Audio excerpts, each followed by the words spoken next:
El modelo familiar de hoy poco tiene que ver con el de anteriores generaciones.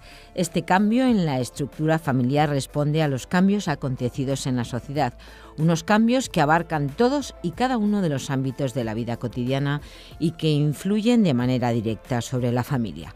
El modelo familiar tradicional se ha modificado y hoy adopta diferentes patrones y modelos de composición. Unas modificaciones que influyen tanto en el ciclo de vida familiar como en los propios roles de los diferentes miembros de la familia.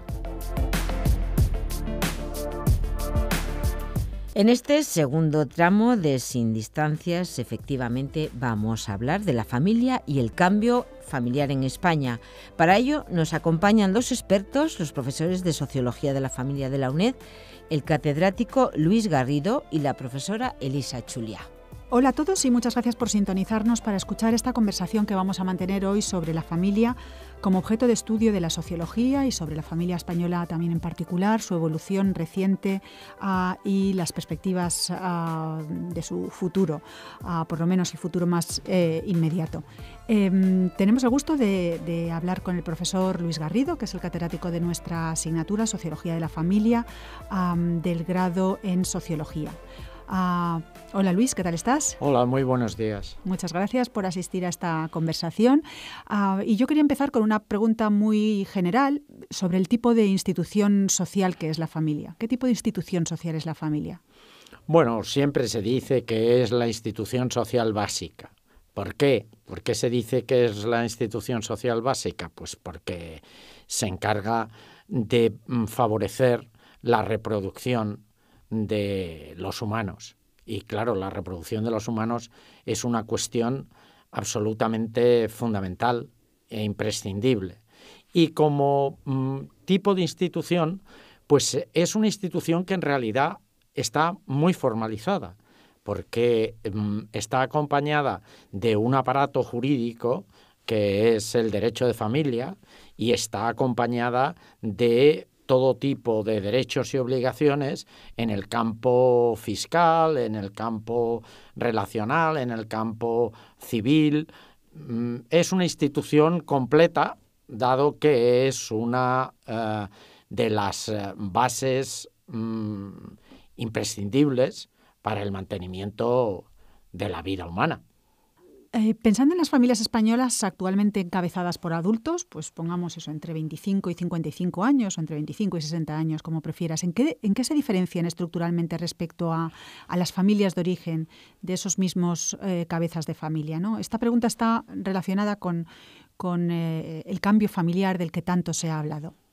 Claro, el cambio familiar está bien delimitar unos grupos de edad, puesto que eso ayuda a ver que las diferencias estables y en este momento son muy notables.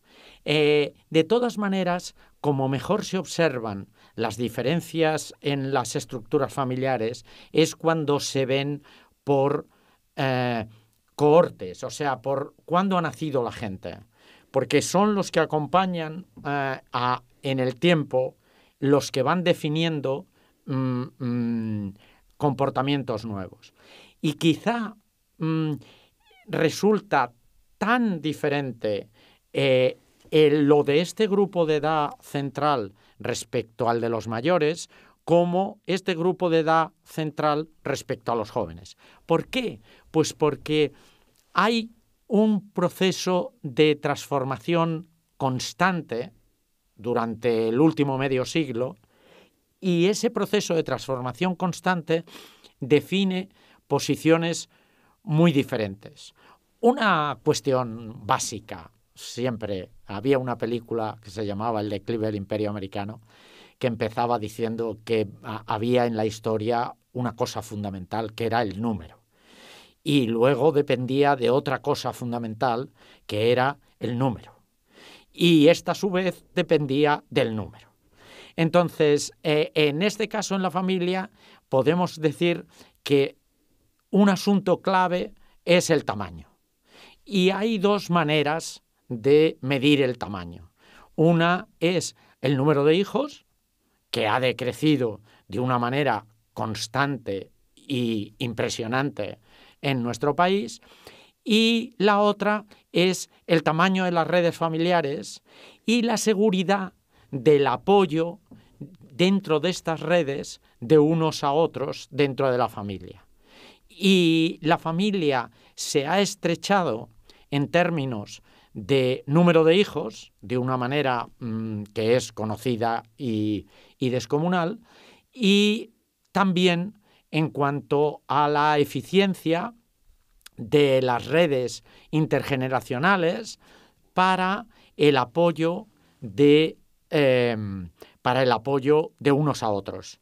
Y aquí está otra vez, como en tantas otras cosas, el Estado interviniendo, dado que las formas actuales de transmisión intergeneracional están muy canalizadas por el Estado y mucho menos canalizadas por la herencia. El declive de la herencia es otro de los componentes importantes de las transformaciones de las estructuras de las redes familiares. Voy a hacer dos preguntas relacionadas con lo que acabas de decir, Luis. Una es, hablabas de las cohortes. ¿Hay alguna que sea una cohorte de cambio o algunas cohortes que sean realmente las que constituyen, por decirlo así, el punto de inflexión en esto que hemos llamado cambio familiar desde, pongamos, los años 50 hasta la actualidad? Claro, hay una característica que es precisamente la de los nacidos en los años 45-49 o 50-51. ¿Y por qué esa cohorte es una cohorte clave? Porque en ella se produce un cambio en las biografías laborales de la mujer, un cambio decisivo en las biografías laborales de la mujer. Y vamos a ver, el agente de cambio en la familia, como en tantas otras cosas, como en el espacio laboral, el agente colectivo de cambio es la mujer. Esto no tiene la más mínima duda. Y ahí hay un punto de corte y quizá podría haber otro punto de corte en las cohortes 76, las más grandes, las de alrededor del 76. En el 76 es cuando se produce el cambio de la natalidad, ¿no? Y se pasa de natalidades muy altas, se va bajando luego hasta el 92 y ahora nos mantenemos. Bueno, ahora es que las españolas nacidas en España tienen un índice sintético de fecundidad menor de 1,27. Perdón, hablas de las españolas nacidas en España para distinguirlas de las españolas naturalizadas españolas, pero nacidas en el extranjero, ¿no? Sí, porque las nacidas en el extranjero y las extranjeras tienen una pauta, sobre todo inicial a la llegada de España, parecida a la de sus lugares de origen, que es mucho más alta de natalidad que la española, pero luego se van adaptando. Entonces, se van acercando a las pautas de natalidad en general, en todas las inmigraciones. Pero no obstante, conviene distinguirlas. Pero conviene distinguirlas porque incluso acercándose tienen índices sintéticos de natalidad muchísimo más altos. Entonces, efectos analíticos, convendría distinguir las españolas nacidas en España, las españolas naturalizadas españolas, pero nacidas en el extranjero, y luego las no naturalizadas. ¿Eso tendría sentido? Sí. Y sería muy preciso si todas las naturalizaciones o nacionalizaciones tuvieran necesidad de periodos semejantes de estancia en España. Pero sucede que eso no es así, porque hay países, en general con Latinoamérica tenemos un comportamiento de naturalización o de nacionalización mucho más flexible, generoso, amplio, incluso para los nacidos, por ejemplo, en Ecuador, que no tienen reconocimiento de nacionalidad por sus padres. Pues ahí se les da la nacionalidad de una forma prácticamente automática y a los pequeños y en general no es tan preciso por esto, porque hay algunas nacionalidades de origen que exigen 10 años y otras que exigen muchos menos años de estancia. Por lo tanto, no hay el mismo nivel de adaptación. Entiendo. Y tampoco hay el mismo nivel de origen pero esos 3 grupos sí marcan de una manera estadística diferencias claras. Y cuando hablaba de las españolas nacidas en España, que son las que nos permiten comparar sobre todo desde un punto de vista heurístico o analítico, con épocas pues bastante pasadas en las que prácticamente no había inmigrantes en España. Pues para hacer estas comparaciones, pues el índice sintético de fecundidad ha caído a menos de la mitad desde los años 80 y, a finales 70 y primeros 80. Y claro, es que la tasa de reposición para la estructura actual de población está alrededor del 2,15, ¿no? Y estar en el 1, por debajo del 1,27 significa disminución del tamaño de la población. La otra pregunta que estaba relacionada con tu respuesta anterior es, si te he entendido bien, hablabas de la eficiencia de las relaciones familiares, apuntando que sería menor que ahora, ahora sería menor que en el pasado la eficiencia de las relaciones familiares dentro de esas redes. Sí, si interpretamos porque la red... Perdona que te interrumpa, Luis, es que estaba pensando en esta historia que conocemos bien de esos abuelos tan intensamente volcados con el cuidado de los nietos. Es decir, lo que sabemos a partir de la prensa y de muchos informes es que esas relaciones intergeneracionales dentro de las familias no se habrían debilitado, ¿no? Bueno, lo que pasa es que se han transformado. Hace un tiempo los abuelos vivían con los padres y con los nietos y como vivían menos, ese tiempo era menor. Y como vivían con peor salud y con escasos medios, en realidad era la familia la que ayudaba a los abuelos. Eran los padres los que cuidaban a los abuelos, pero también sobre unas simbiosis más claras, puesto que se convivía. En la EPA del año 76 se ven unos porcentajes de convivencia con los padres mayores muy grandes, pero las pensiones emancipan a los ancianos y la sanidad les da una vida más prolongada. Y la sanidad, la alimentación, la higiene.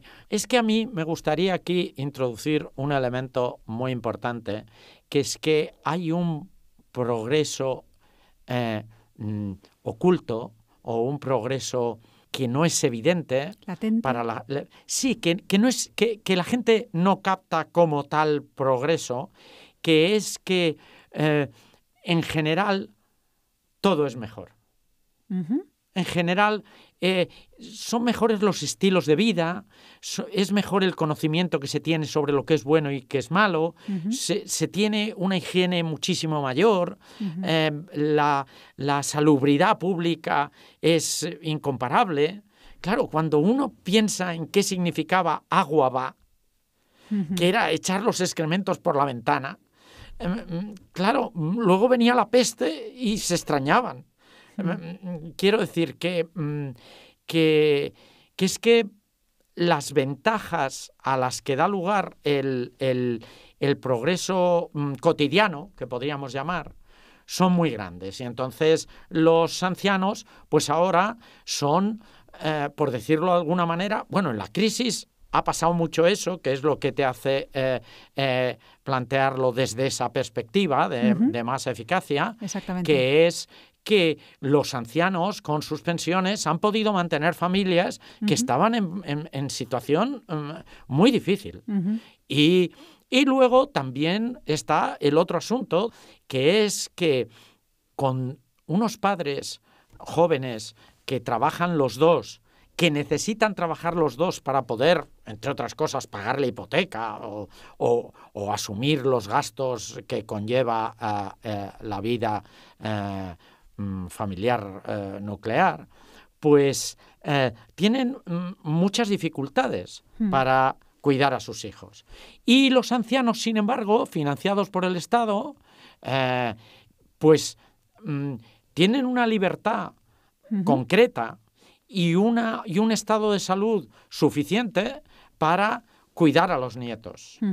Y además, en muchos casos, un cierto entusiasmo por hacerlo. Y es la continuidad de la vida, cuando se ve el final de la vida, se ve el principio a la vez, y eso pues es causa de satisfacción, de seguridad, de confianza vital, de una serie de cuestiones valiosas que, como se diría convencionalmente, no tienen precio. Así es. Te referías al artículo que publicaste el 10 de octubre de 2016, Adiós al matrimonio, ¿verdad? Sí. Sí. ¿Nos podías contar, ya has hecho una introducción a una parte o a uno de los argumentos, de los varios argumentos que contiene ese artículo? ¿Podrías contarnos por qué Adiós al matrimonio? ¿Por qué pusiste ese título? Bueno, lo puse porque me puse... Hay unas edades prioritarias desde un punto de vista biológico para la reproducción. En las que la reproducción se produce con más facilidad en términos de embarazo, en términos de concepción y de embarazo y de cuestiones, vamos a decir, físicas, ¿no? Físico-biológicas. Y esas edades son aproximadamente entre 20 y 34 años, que es una manera de ver la juventud alargada en la que actualmente están los españoles, ¿no? Y en esas edades, en el año 80, se tenían el 64... Estaban casados el 64% de las españolas y tenían el 80% de los hijos. O sea, que era, por decirlo de alguna manera, un centro biográfico de reproducción. Y actualmente están casadas el 19% y junto con las emparejadas, sin las emparejadas, tienen un 22% de los hijos. Entonces, eso lo que significa es que están casadas el 19%, no sé si lo he dicho bien. Sí, o sea, si te entiendo bien, corrígeme si no es así, en 1980... podemos decir que 2 de cada 3 mujeres entre 20 y 34 años estaban casadas. Ese 64%, bueno, 2 de cada 3 aproximadamente, mientras que actualmente serían 1 de cada 5.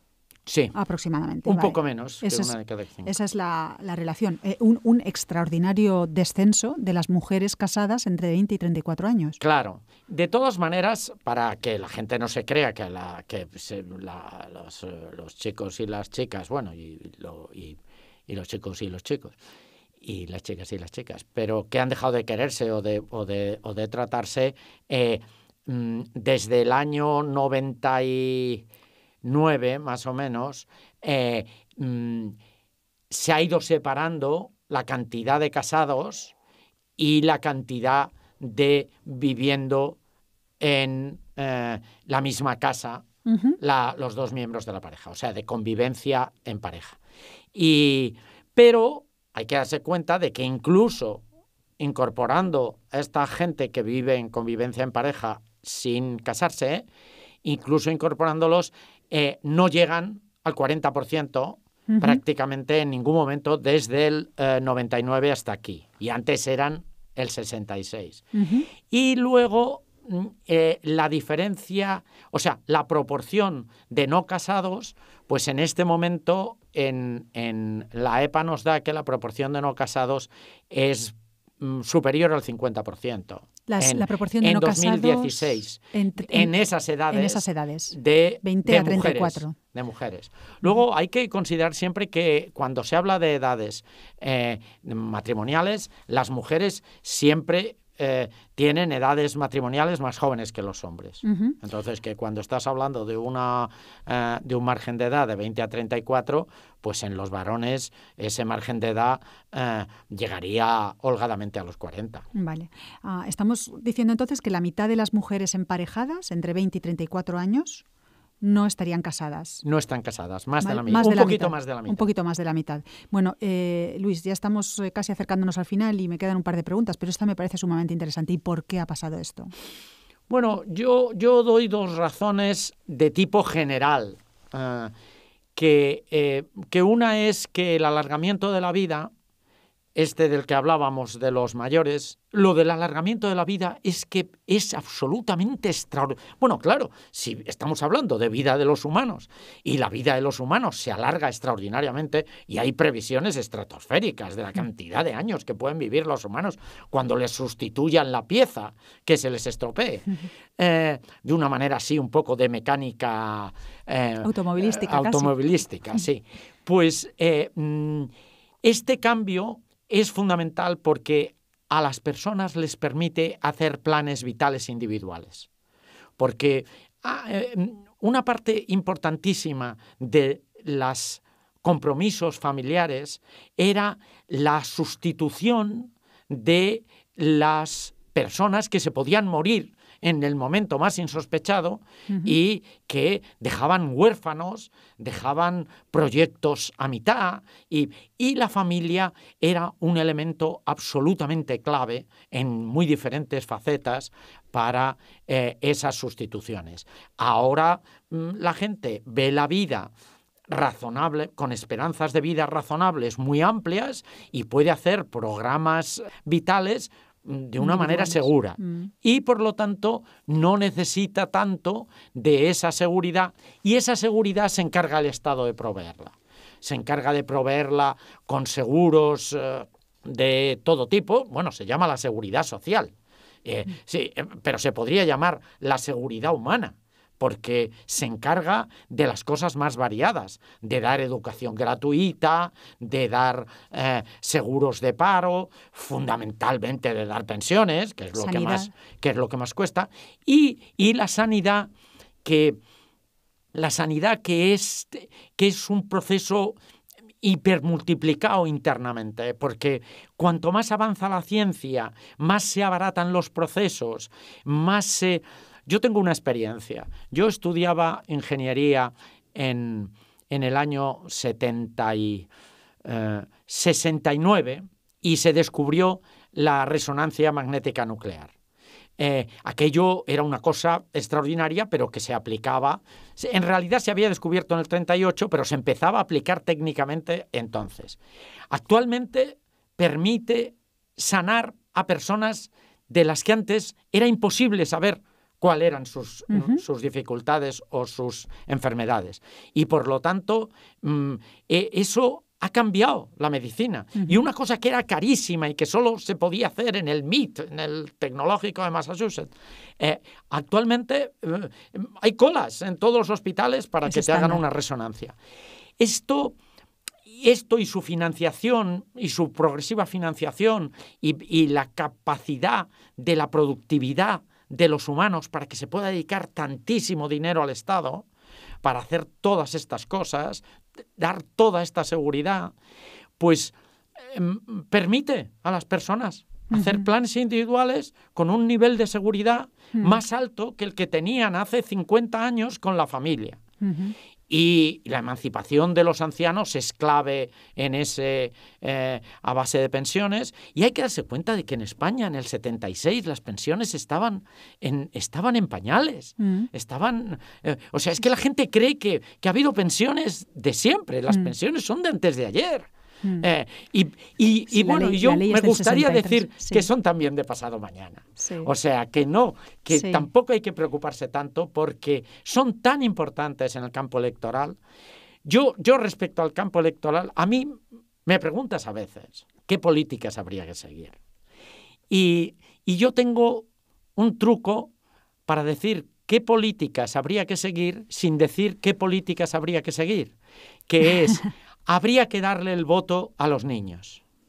Si se le diera el voto a los menores a través de tutores, que pudieran ser Podrían los ser sus padres, padres. normalmente serían sus padres, pero como ahora hay muchas formas de familia, que es algo que solo hemos apuntado, que hay familias unipersonales, con redes exteriores fuera de la convivencia, hay familias monoparentales, hay familias homosexuales, hay una serie diversa de familias, pues se tendría que buscar la manera de atribuir la tutoría en todos esos casos de los votos.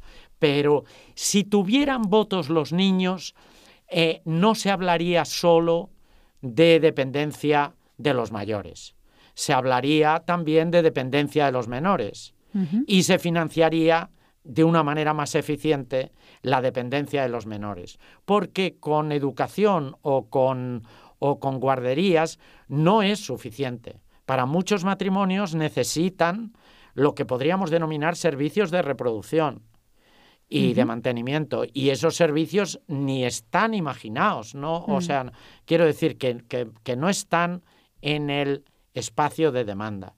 Las dificultades para procrear se resuelven no procreando. Y es una resolución muy radical que a lo mejor nos plantea si queremos que la población siga creciendo o no. Pues sí, ese es otro debate de muchísimo interés que a lo mejor podemos abordar otro día. Solo una cuestión final. Después de todo lo que has contado, ¿tú suscribirías a la frase o el argumento el estado del bienestar ha sido el factor más importante de transformación de las familias en España? Directamente es a la vez causa y consecuencia. Pero indirectamente, sin duda, porque genera el espacio de posibilidad de los comportamientos diferentes. O sea, no causa los comportamientos, ofrece el espacio en el que esos comportamientos son posibles. Porque antes del apoyo colectivo, que se podría llamar colectivo, se vehicula fundamentalmente desde un punto de vista estatal, pero si entendemos el Estado también como el conjunto de la cosa municipal, autonómica, o sea, de todo, con todos los elementos estatales. No solo lo fiscal, también los servicios inmediatos, tal. Entonces, genera un espacio en el cual son posibles los comportamientos alternativos. O sea, los comportamientos alternativos no llevan al desastre. A mí a veces me angustian un poco las películas esas en las que se ve que alguno de los protagonistas adopta comportamientos que le van a llevar inevitablemente al desastre. Y en algunos de esos comportamientos la intervención de apoyos que pueden ser apoyos públicos, estatales, tal cual, pueden resolver o hacer posible situaciones que antes eran radicalmente imposibles. Y hablo de los extremos, angustiosos. Pero bueno, mucha gente corriente tiene angustias cotidianas. Bueno, muchísimas gracias, Luis. Yo animo a todos los que hayáis escuchado a esta intervención y sobre todo pues las explicaciones que nos ha dado el profesor Luis Garrido a leer algunas de sus principales contribuciones. Tiene dos que son clásicas para la sociología de la familia, sobre el control fiscal de la natalidad y sobre la revolución reproductiva, pero ha seguido también publicando durante los últimos años pues artículos como aquel al que nos referíamos hace unos minutos, publicado el 10 de octubre de 2016 en El País. Muchas gracias, Luis, ha sido un placer como siempre y hasta la próxima. Gracias a ti, por cuando quieras.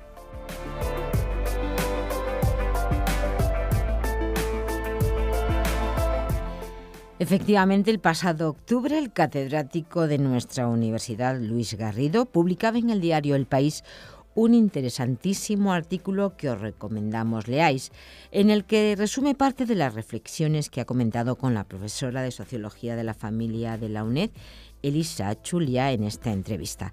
Y es que, como apunta en ese artículo de opinión el profesor Garrido, la soledad gana adeptos frente a quienes apuestan por una relación libremente acordada, y la desinstitucionalización formal de la convivencia en pareja es un fenómeno de cambio social que pone de manifiesto algunas de las transformaciones más patentes de nuestra sociedad.